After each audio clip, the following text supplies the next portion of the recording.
Tampoco nos garantizan los derechos de propiedad, tampoco nos garantizan los derechos a la justicia. Y cuando esto ocurre, el pueblo también pierde, perdón, el gobierno también pierde la confianza social. Y esto es delicadísimo, porque cuando se pierde la confianza social y los gobiernos no responden a responsabilidades elementales y básicas de seguridad y de derechos, evidentemente los ciudadanos toman justicia por su propia mano, protección por su propia mano y evidentemente tratan de controlar la situación para no ser afectados por la delincuencia. Y esto realmente constituye un serio problema y riesgo para que los gobiernos tengan, más que la advertencia, la capacidad de resolver políticas públicas con anticipación, no sobre hechos. Porque aquí ocurre que los decretos de emergencia es sobre hechos consumados, cuando la gente se ha muerto, cuando se han matado entre sí. Y eso es lo que estamos viviendo el día de hoy. Doctor, buenos días y bienvenido. Bienvenido. Tema carcelario en el país. Muchas gracias, señoras y señores. Muy buenos días. Este es un tema que demanda mucha preocupación y mucho tiempo de análisis. Yo entiendo que el país está abocado a muchos problemas muy serios que deben ser afrontados con seriedad y con responsabilidad. Uno de esos es este que usted menciona en la mañana de hoy. La inseguridad de la que tanto se habla y paralelamente con ello la inseguridad y el hacinamiento que existe en las cárceles y penitenciarías del Ecuador. Este es un tema que viene siendo tratado durante mucho tiempo por la ciencia penal. La ciencia penal, la criminología, el derecho penitenciario, se preocupan de este tema concreto de las cárceles y penitenciarías. Por eso le digo que el tiempo no nos da para hacer un análisis bastante profundo, pero tratemos de hacerlo dentro del tiempo que tenemos para explicar cómo debería ser manejado el tema y qué es lo que le correspondería hacer al Estado ecuatoriano en este momento. El problema del hombre que delinque ha sido tratado a lo largo de la historia por varias escuelas penales. Una de ellas, Lombroso, sostuvo la tesis que el hombre nace para ser delincuente. Esa es la teoría lombrosiana que ha sido superada por la ciencia y por el derecho. Ya el hombre no nace para ser delincuente. El hombre se hace delincuente a consecuencia de factores que son a veces motivados por el medio en que vive, por la sociedad, por las urgencias, etcétera, que lo obligan a que pise el terreno del delito. Este es un tema académico que se lo puede discutir ampliamente, pero fundamentalmente cuando el hombre delinque, cuando el hombre pisa el terreno del delito, violenta la ley penal, el Estado, para garantizar la seguridad de los ciudadanos, crea las leyes penales, tipifica delitos, impone penas a quien cometa ese tipo de delitos. Y entre tantas penas se encuentran las de la privación de la libertad. Se habla de prisiones, de penas de prisión, de reclusión, etcétera, pero todas son encaminadas a que el hombre cumpla la condena en un sitio determinado y especializado para ello, que son las cárceles y las penitenciarías. El hombre que ingresa a una cárcel o a una penitenciaría, los autores sostienen que es como aquel hombre que ingresa a un hospital o a una clínica. ¿A qué va el hombre al hospital? A curarse, a salir del mal que lo agobia, biológico o físico. El que ingresa a la cárcel también va ¿a qué? A reeducarse, a rehabilitarse y a recuperar su calidad de hombre para volver a la sociedad útil en algún sentido. A mí me impresionó mucho cuando andaba en las tantas ocasiones que he tenido la suerte de viajar, cuando estuve en Barcelona. Me ha gustado siempre andar visitando no los centros comerciales solamente, sino preocupado por aspectos de esta índole, y como siempre me gustó el derecho penal, iba normalmente a conocer las cárceles, los juzgados penales, etc. Y en Barcelona me dijeron que había una cárcel que había un letrero en la parte frontal, en la entrada, en el frontispicio de la cárcel, y fui y leí lo siguiente. Decía este letrero: aquí entra el hombre, afuera queda el delito. Esta frase es importante. ¿Qué quiere decir? ¿Que entre el hombre? Sí. ¿A qué entra? A tratar de obtener esta red, rehabilitación, recuperación y reeducación. Eso es lo que se intenta. Pero para que estas tres redes puedan ser prácticamente efectivas, el Estado, y aquí sí, necesariamente el Estado, porque no es un problema de carácter privado, sino del Estado, tiene como una obligación la de buscar los medios necesarios para que ese hombre se reeduque, se rehabilite. ¿Y cuáles son estos sistemas que se emplean en otras partes? Los sistemas de educación interna, de darle trabajo al interno para que no esté a las 24 horas del día sin saber qué hacer, pensando en fugarse o creando motines internos y causando la muerte de sus colegas de infortunio. Y entonces en estas cárceles se crean centros de educación, talleres para que trabajen, laboratorios inconvenientes, etcétera, etcétera. Esta experiencia se vivió aquí en Guayaquil y yo me voy a permitir ahora, dentro del tiempo que me permiten ustedes, rememorar hechos importantes que deberían ser tomados en cuenta por quienes tratan de solucionar este problema. Aquí en Guayaquil y en el país, concretamente en el Ecuador, hubo una ley, la Ley de Patronato de Penitenciarías y Cárceles del Ecuador. Esta ley se creó, se dictó cuando se inauguró la penitenciaría modelo del litoral aquí en Guayaquil, en la carretera Daule. En el año 1970, si no me equivoco, se dictó esta ley. Y ese patronato de cárceles estaba constituido así. Presidía el delegado del ministro de Gobierno, que en ese entonces era el señor Eduardo López Proaño, que fue un hombre al que Guayaquil debería reconocer grandes méritos, entre uno de ellos, haberse preocupado por la rehabilitación de los internos en la penitenciaría. Presidía este patronato él como delegado del ministro de Gobierno. ¿Quiénes más lo integraban? El decano de la Facultad de Jurisprudencia, el decano de la Facultad de Medicina, un delegado del alcalde de Guayaquil, un alcalde del entonces Consejo Provincial, que entonces se llamaba presidente y no prefecto, y un médico psiquiatra. Y había un secretario de ese patronato, ese secretario fui yo. Y entonces conocí de cerca todo el manejo que se hizo con el objeto de buscar lo que se llama la rehabilitación. Habían 1000 presos. La penitenciaría, quienes la conocieron desde entonces recordarán, los que tuvieron, que visitaron, porque daba lugar para visitarla, que era un hotel 5 estrellas, llamémoslo así, aseado, limpio.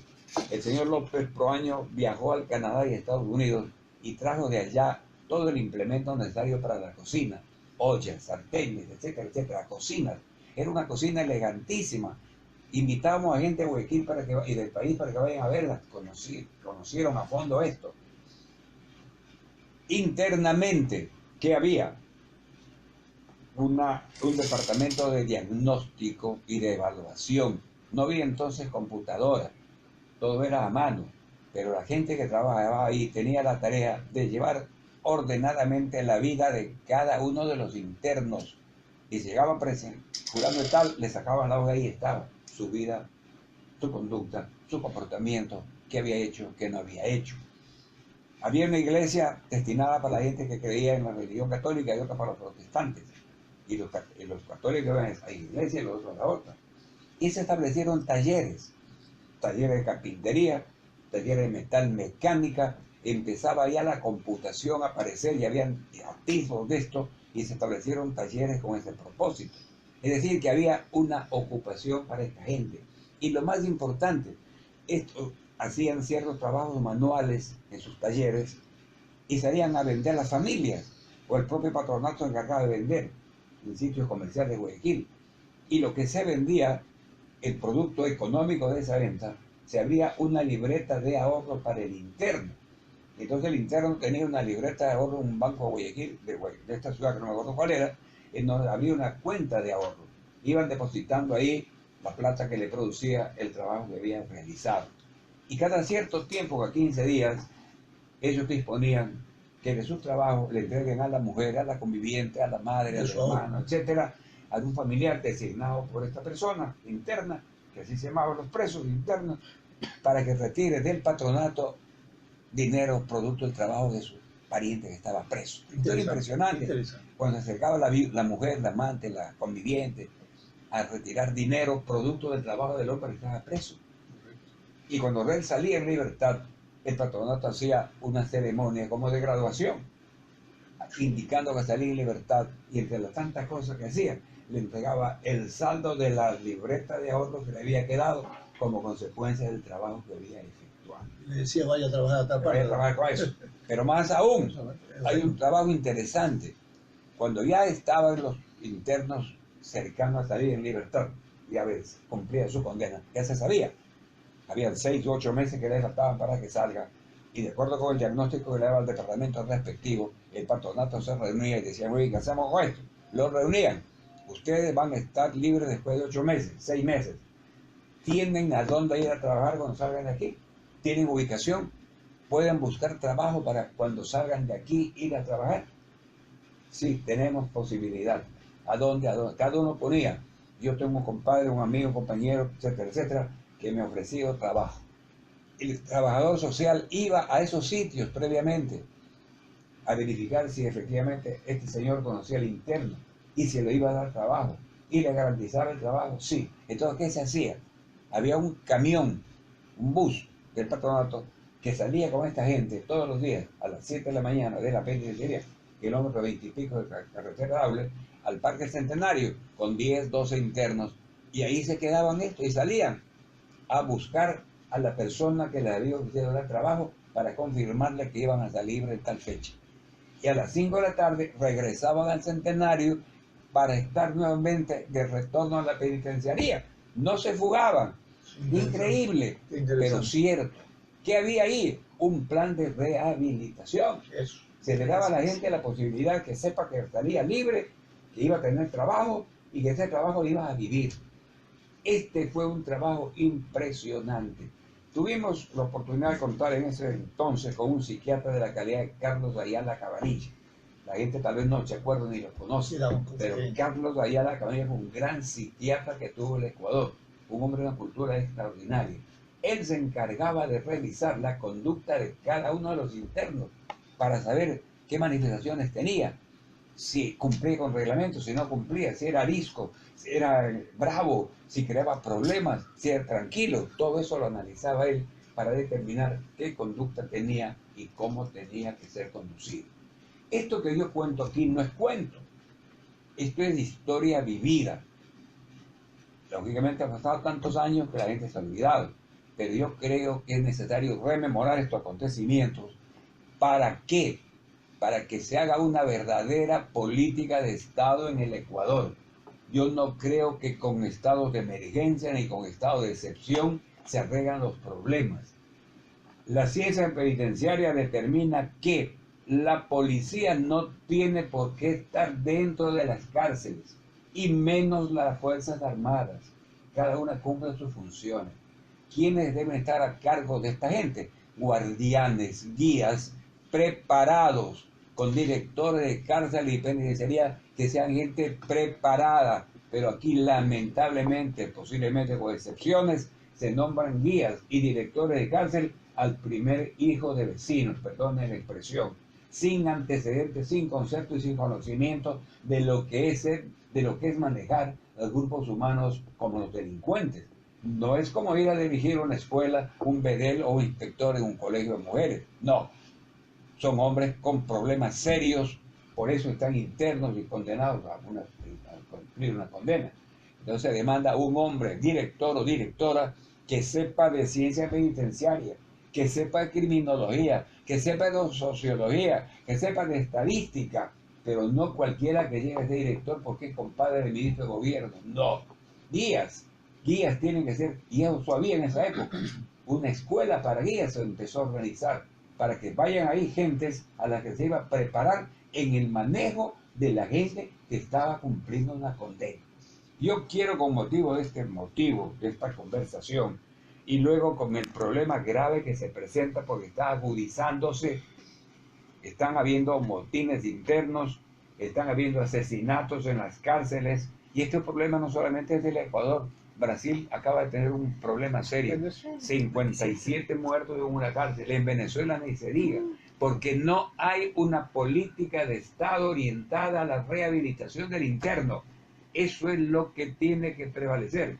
El concepto de que ese hombre no es un subhumano, no es un subhombre, es un hombre que se equivocó en la vida, pero que hay necesidad de sacarlo hasta que se pueda. Incluye el tema de la inversión y del financiamiento. Incluye en su análisis el tema de la inversión y el financiamiento. Tiene que haber un presupuesto para todo esto. Así es. Sí hay. En vez de hacer grandes cárceles como Lo que pasa es que eso se lo lleva. Mire la equivocación de este país. Nos hemos jactado, no yo, el gobierno anterior se jactó de hacer una penitenciaría modelo en La Tacunga y no tiene agua para los internos. ¿Qué clase de cárcel es esa? Aquí se habla de una cárcel que le pusieron el nombre La Roca, creyendo que ahí metiendo a la gente para que no se fugue, y se fugaban. ¿Por qué? Porque no hay el dinero necesario para entender que la cárcel no tiene por qué ser como se quiere hacer en La Tacunga, o en Turín, o aquí en Guayaquil. Tiene que ser el centro donde haya esto, trabajo, ubicación. Aquí no quiero rememorar un hecho importante porque no hay tiempo. Aquí hubo un hombre de clase social elevada que tuvo un hijo enredado en un crimen muy grave, que fue la muerte de los señores Isaías. Este señor era gerente de una empresa en Guayaquil y el hijo cayó preso y fue condenado como cómplice. Él renunció su gerencia en una empresa de Guayaquil para dedicarse a ayudar a su hijo y puso una fábrica de escobas allí en la penitenciaría. Y salía a vender él, el padre, las escobas en sitios, centros comerciales, salía de Guayaquil a vender escobas. Y la plata esa era para el hijo. Eso es rehabilitación, no es soñar despierto, es buscar soluciones concretas. Muy bien. Sí, pero definamos entonces una política de Estado para... Política de Estado. Una Esto no puede entregársele a otra una ley persona. común y corriente. No puede entregarse a la otra persona que sea el Estado. Una política de Estado, El como, Estado, como porque- debe de ser una política de Estado para el funcionamiento del sistema eléctrico, del agua potable y de todos estos servicios vitales para la población. 40.000 Las cárceles. hombres tienen en estos momentos las cárceles del Ecuador. Más de 40. Más de 40.000 familias que viven angustiadas. ¿Cuántos hijos de por medio? Y el hombre que sale ahí, cuando sale, ¿a qué sale? A delinquir nuevamente, pues, perdóneme, porque no ha adquirido ninguna capacidad, experiencia ni nada en la cárcel de la penitenciaría. Esto lo digo, ojalá el tiempo haya permitido hacer una cuestión más o menos larga, Hemos dejado que usted para explique realmente. pedir una cosa final, que en el Ecuador sea la sociedad ecuatoriana, a través de los distintos estamentos que existen, colegios profesionales, sociedades, etcétera, etcétera, la que empuje al Estado a una verdadera política, porque si no el problema se agrava y la sociedad ecuatoriana es la que está afectándose tremendamente cada día. El problema de la inseguridad en el país y el tema y el sistema carcelario